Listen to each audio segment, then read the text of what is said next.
Hi everyone, I'm Allie with the Potomac Bead Company, and I'm going to show you today how to do this 2-in-2 Czech donut or Czech O bracelet.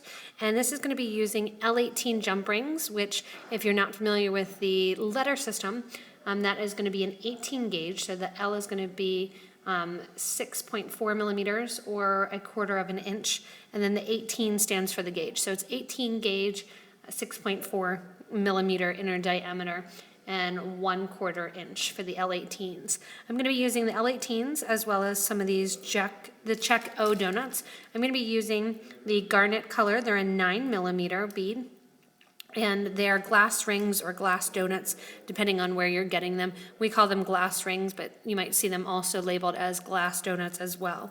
In addition to the L18s and the glass donuts in this garnet color, I'm going to be using 2 sets of pliers, a needle nose and a bent needle nose pliers. You can kind of choose which one you want to do. And then clasp-wise, it's up to you. You can attach nice and easily when you're working with rings. So I'm just going to attach a lobster right at the end as I'm working with this. When you get started, you want to make sure that you're opening your jump rings correctly. You want to open the jump ring by pushing to the side rather than pulling back. When you pull back, you're going to lose that perfect loop that the jump rings come in, or if you're making them, what you've made them to be. When you're opening the jump rings, you want to hold right near the crease, and I'm holding again with those bent flat nose pliers as well as a regular pliers, and I'm going to be bending the pliers away from me, and that's going to create that opening. That way when I need to pull it back, I can pull it right back and I'm not going to lose that loop. To start out, I'm going to add beads I'm going to add one of my donuts or my O's or my rings into one of my jump rings. And then I'm going to close up that jump ring.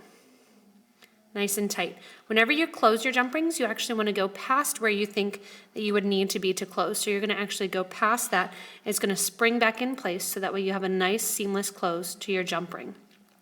Once you have one ring on, you want to put a second ring on right to that same glass ring. So I'm going to open that up. The second one, add it on, and close it up as well.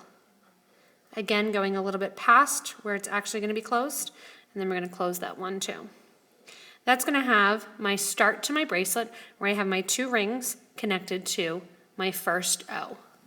Once you have the first 2 rings again in the first donut, how we're going to connect, and this is going to be the pattern for everyone after this, is you're going to take your open ring and connect to the previous donut and add a new O and glass ring as well. Close that one up nice and tightly, and then you're going to have 2 rings, 1 O, 1 ring, 1 O. What we want to do then is add a second ring in, because you're always going to want 2 rings in between your glass rings. So I'm putting 2 of my jump rings in right between my glass rings. You want to make sure those jump rings don't get twisted. You can twist them. That'll give a completely different love knot look, it's called, or an Algerian knot. And what you're going to do then is close that one up as well. Nice and tight, and then when you look and you put it down here, you're going to have the pattern of 2 rings connected to your O on either side. I'm going to continue the pattern then, again adding my next ring, which I've already pre-opened, and my next glass ring as well. Close that up, and you're going to continue again that pattern using a second one in there as well. So attaching a second one into those glass O's. Closing that up. So you're always going to have 2 in 1 basically to start out with. And I'm going to continue this the whole length of my bracelet. Once you have the length of your project finished with the 2 rings into one of your Czech O's or your Czech donut beads, Czech rings, whatever you want to call them, you're going to then attach the other ring that's going to flank the O and the ring on either side. So your colored glass here is going to be sided with another ring. How we're going to do that is just going to the first loop here. We're going to open up our jump ring.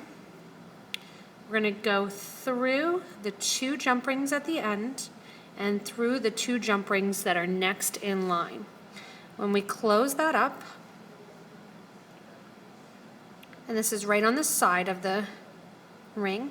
When we close that up, it's going to be right on the side of the glass, and it's just going to hang out there right on the side and make it almost look like it's a little bit bezel set. Flip to the other side, and you can work side to side or you can work all at one side at one time. And once you open up another ring, you're going to repeat the same step over and over, linking the 2 first rings to the 2 second set of rings.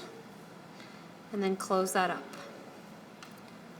When you look at it then on the side, you're going to have those 2 rings that look like they're floating right on the sides of your glass beads. So you can see it here at the start that it's on, and then as you go, you don't see it there. So it's just going to make it a little bit bulkier.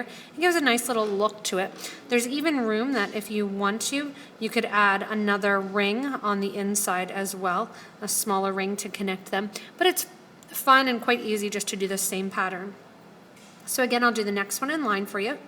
And all we're going to do is we are going to open up another ring,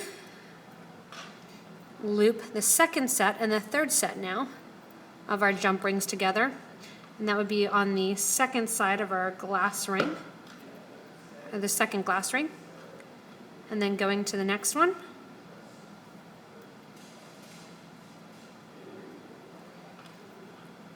we're going to loop through on the other side as well.